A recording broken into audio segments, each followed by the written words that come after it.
예수님은 복음을 설명하시기 위해서 비유를 자주 사용하셨습니다. 특히 천국을 알리시기 위해서 마태복음 13장부터 20장에 이르기까지 천국 말씀을 주셨습니다. 천국에 대한 비유 말씀은 마태복음 13장에 집중적으로 나옵니다. 마태복음 13장을 보면 천국은 이와 같다 말씀하시면서 여러 비유 이야기로 천국을 설명하셨습니다. 오늘 우리는 예수님이 비유로 말씀하시는 이 천국을 생각하면서 천국을 마음속에 품고 천국 생활을 준비하는 지혜 있는 시간이 되기를 바랍니다. 여기 보면 47절, 48절 말씀 제가 다시 읽어보면, 또 천국은 마치 바다에 치고 각종 물고기를 모는 그물과 같으니 그물에 가득함에 물가로 끌어내고 앉아서 좋은 것은 그릇에 담고 못된 것은 내버리느니라. 천국은 그물과 같다. 주님이 그렇게 말씀하십니다. 이 말씀을 이해하려면 우선 그물을 알아야 되겠죠. 비유라고 하는 것은 쉽게 알아들을 수 있도록 사용되는 수단과 도구입니다. 그래서 농부들에게 우리 주님께서 말씀을 전하실 때에는 씨 뿌리는 비유로 천국을 설명하셨습니다. 장사하는 사람들에게는 진주를 사고 파는 비유로 천국을 설명하셨습니다. 그렇다고 한다면 천국은 그물과 같다라고 말씀하시면서 그물을 갖다가 천국에 비유하는 이 비유의 내용은 누구를 상대로 한 말씀인가? 이것은 바로 갈릴리 어부들에게 주시는 그런 말씀이죠. 문제는 천국은 그물과 같다 이렇게 말하면 어부가 아닌 사람들이나 그물에 대해서 상식이 없는 사람들은 이해를 잘 못한다는 거예요. 농부를 겨냥한 씨 뿌리는 자의 비유도 마찬가지였어요. 농사에 대해서 전혀 상식이 없는 사람에게는 씨 뿌리는 비유로 천국을 설명해봐야 그렇게 마음에 와닿지 않습니다. 예수님이 씨 뿌리는 자의 비유 말씀을 다 하시고 그리고 사람들이 다 집으로 돌아갈 때에 제자들이 예수님에게 질문을 했습니다. 이 비유를 우리에게 설명해 주십시오.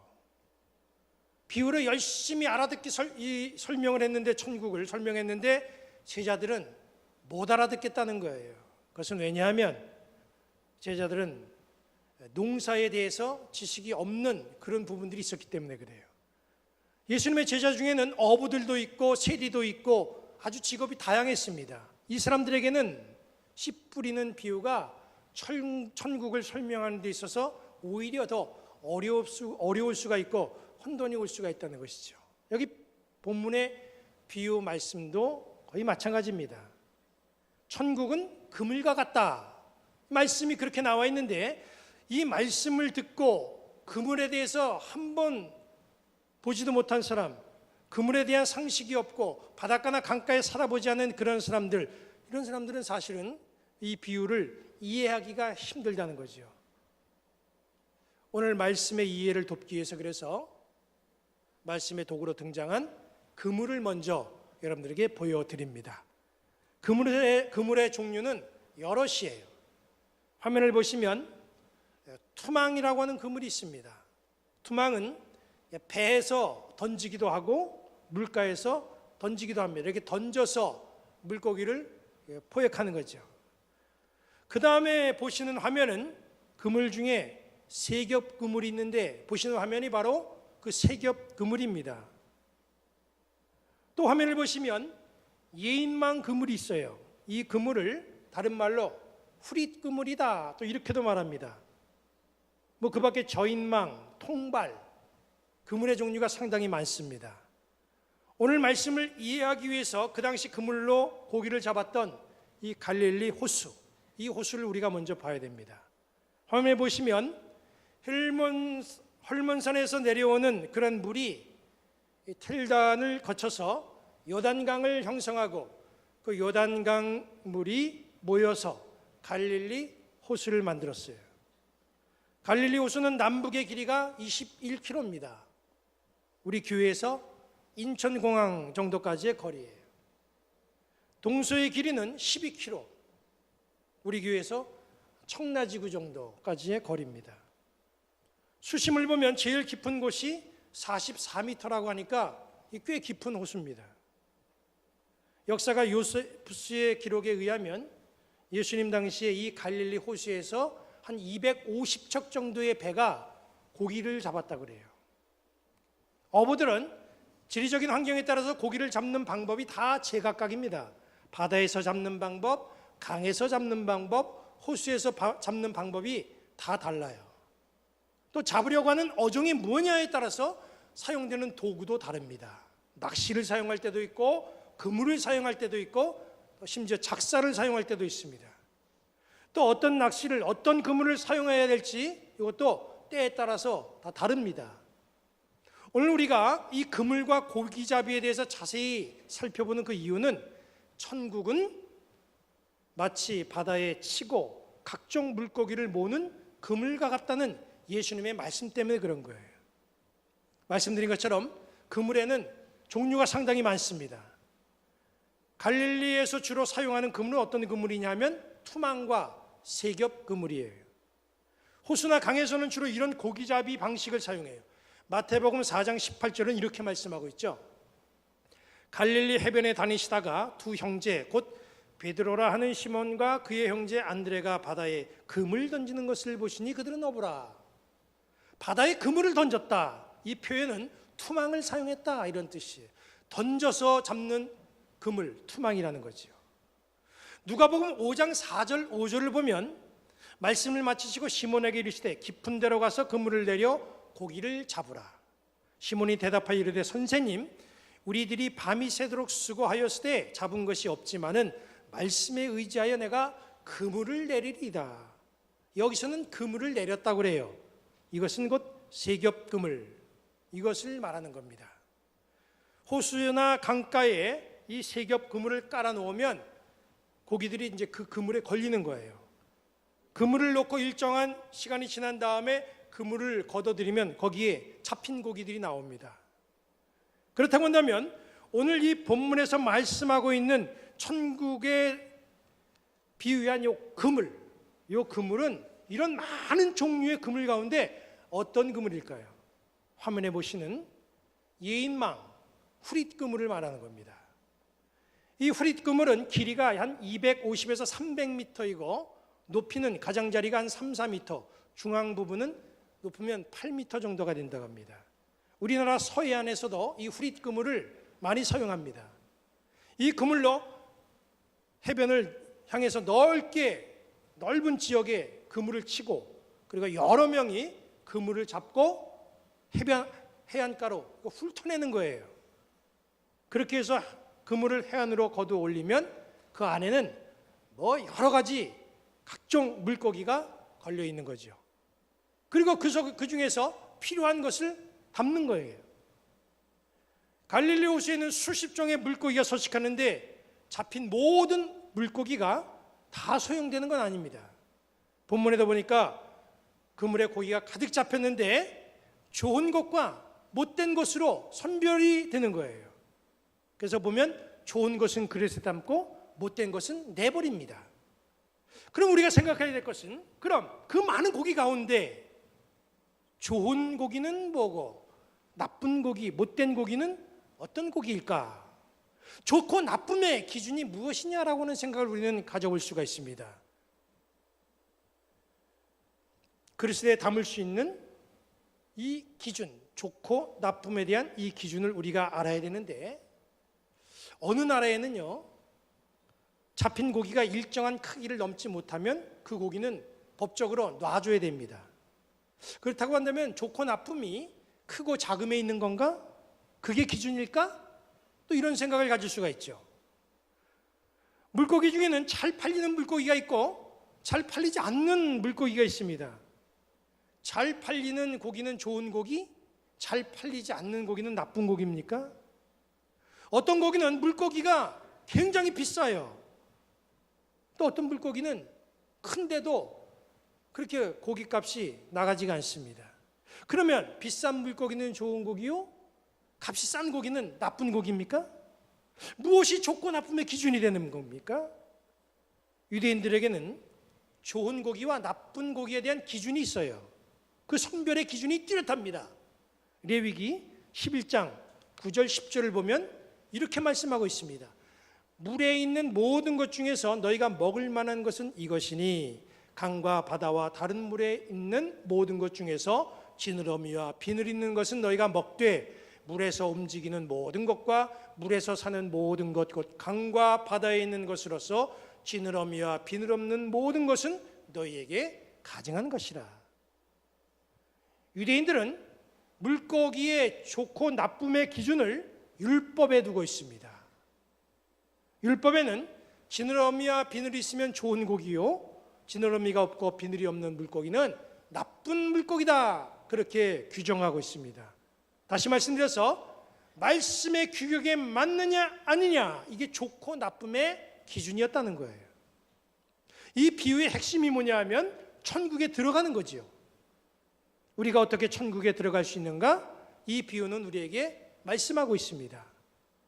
이 비유 말씀이 알려주는 천국에 들어가는 방법, 지금부터 우리가 몇 단계를 통해서 살펴보도록 합니다. 천국에 들어가려면 우선 그물에 걸려 있어야 돼요. 이 세상을 바다로 놓고 볼 때 우리는 이 세상 바다를 헤엄쳐 다니는 물고기와 같은 존재입니다.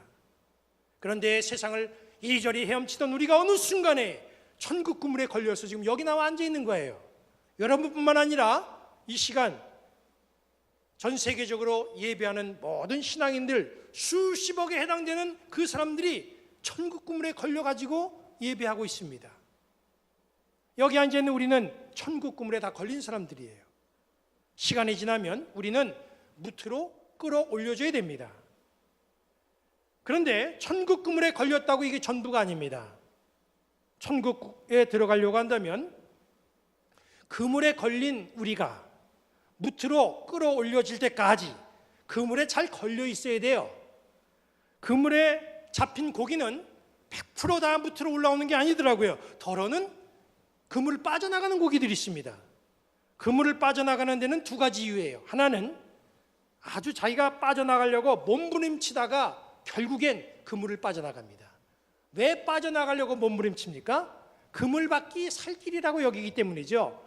예수 믿으면 참 내 뜻대로 잘 될 것 같았고 승승장구할 것 같았고 정말 그냥 쭉 시온의 대로를 걷는 것처럼 형통의 길을 걸어갈 줄 알았는데 어느 순간 보니까 이게 생각대로 잘 안 되고 기도해도 잘 안 되는 것 같고 재미도 없고 이 심하게 부담을 느낄 때도 있습니다.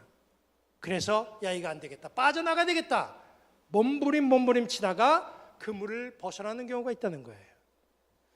성경에 그런 인물이 있어요.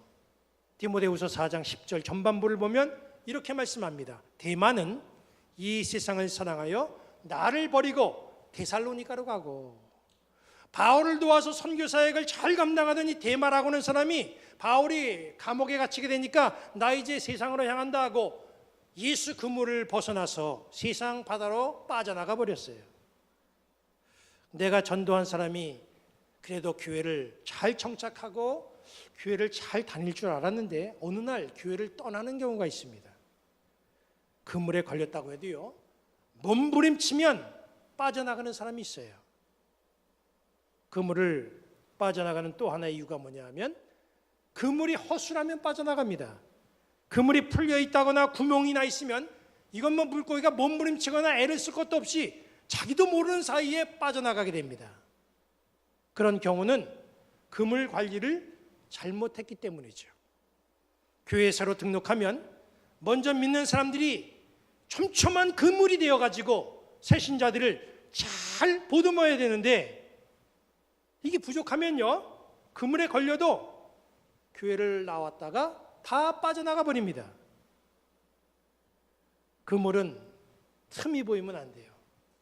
여기 앉아있는 우리 모두는 끝까지 무트로 끌어올려질 때까지 그물에 걸려서 견뎌내는 그런 인생들 되시기를 우리 주님의 이름으로 간절히 축원합니다.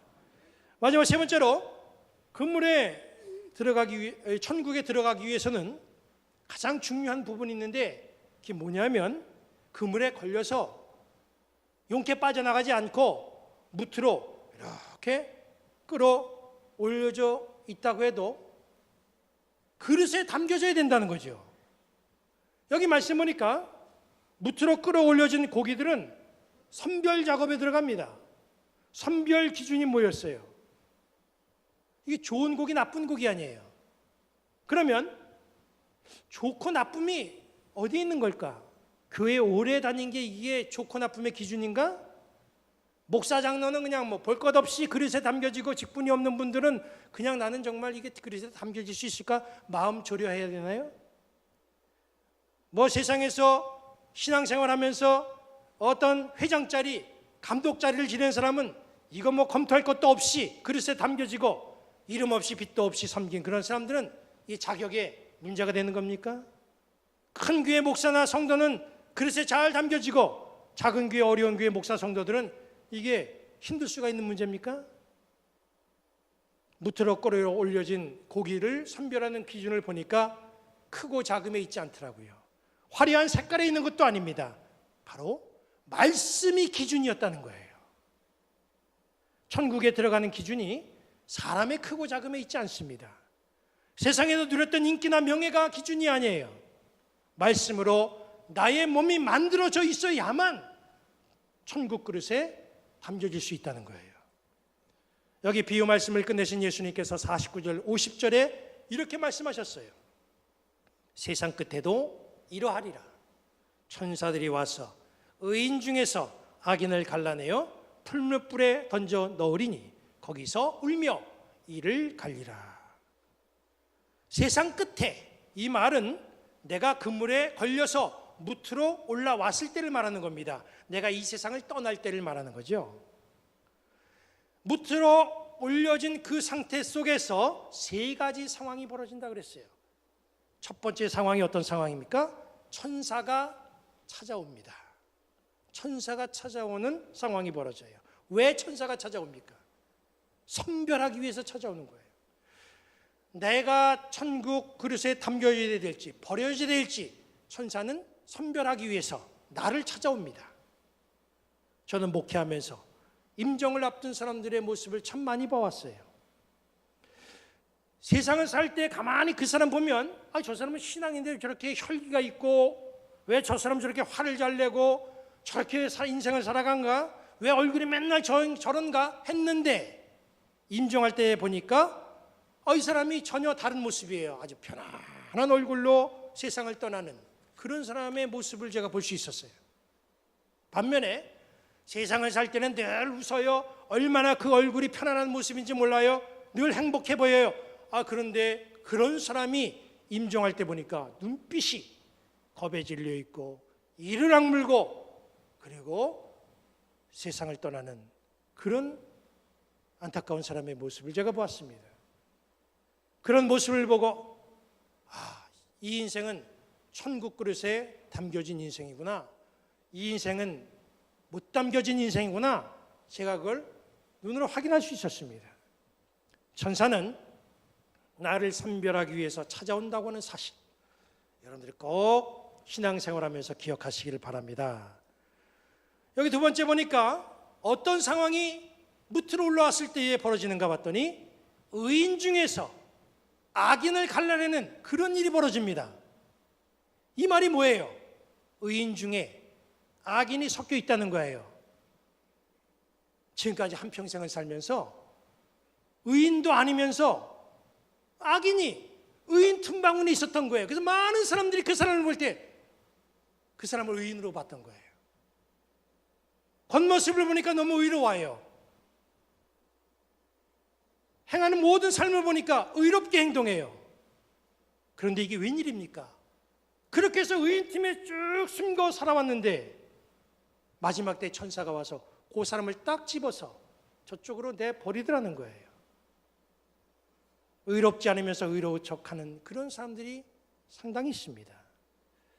악하게 살면서 겉은 의로 포장하는 어찌 보면 짝퉁 의인이 있어요.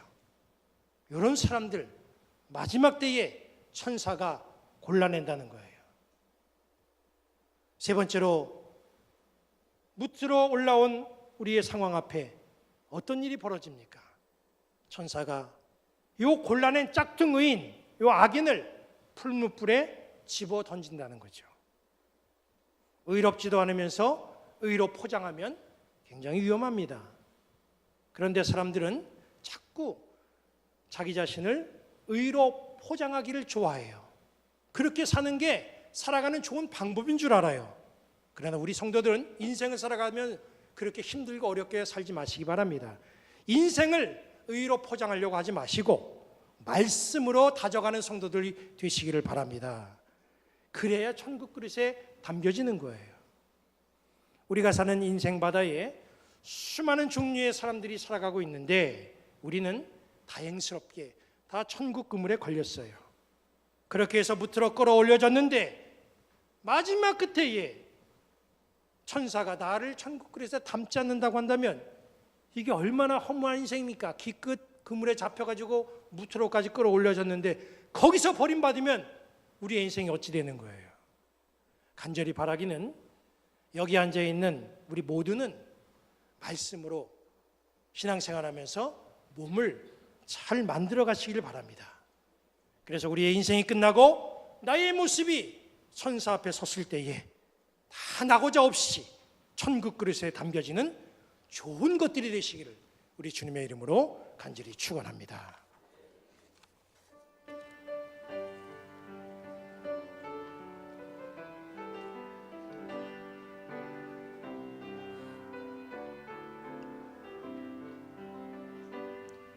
내는 주의 영광을 보내 우리 가운데 계신 주님 그 빛난 영광 온 하늘 덮고 그 찬송 온 땅 가득해 내는 주의 영광을 보내 찬송 가운데 서신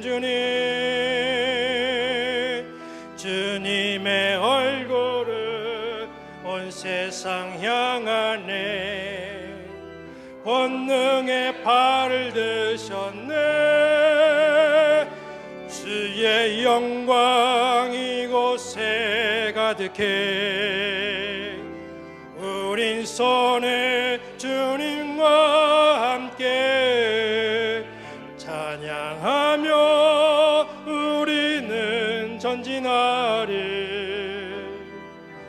모든 열방 주 볼 때까지 다시 합니다. 내는 주의 영광을 보내 내는 주의 영광을 보내 우리 가운데 세신 주님 그 빛난 영광 온 하늘 덮고 그 찬송 온 땅 가득해 내는 주의 영광을 보내 찬송 가운데 서신 주님의 얼굴을 온 세상 향하네 권능의 팔을 드셨네 주의 영광 이곳에 가득해 우린 손에 주님과 함께 찬양하며 우리는 전진하리 모든 열방 주 볼 때까지 하나님이 여러분에게 복을 주시고 여러분을 지키시기 원하며 하나님이 그의 얼굴을 여러분에게 비추사 은혜 베푸시기 원하며 하나님이 그 얼굴을 여러분에게 향하시고 평강 주시기를 성부, 성자, 성령의 이름으로 축원합니다. 아멘.